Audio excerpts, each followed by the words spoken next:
नफरत देखैबोगे तोर ढोल बियाह के बजता हम पिस्तौल चलैबोगे तोर ढोल बियाह के बजता हम पिस्तौल चलैबोगे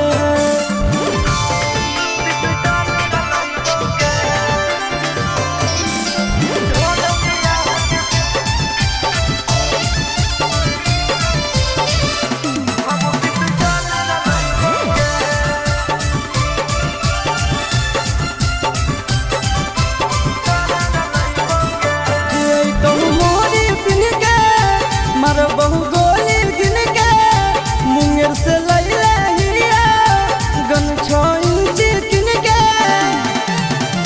बलम घर जाना है रे न लौट के आना है रे मनावे ले हनीमून मनाली जाना है रे आगे धुआं धुआं हट मैरिज हॉल हम जलैबोगे तू देखनी हमर प्यार तोरा नफरत देखैबोगे तोर ढोल बियाह के बजता हम पिस्तौल चलैबोगे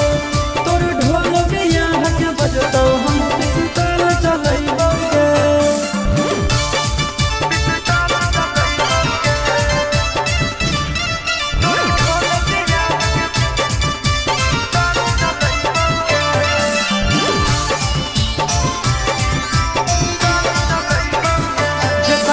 शादी होता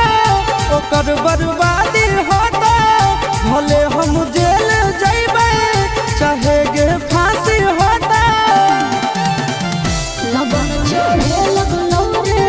कि मन करे लगलौ रे बियाह से पहले सैया फोन करे लगलौ रे आगे अगर से चिंटू चुपके से नहीं बोल के अइबोगे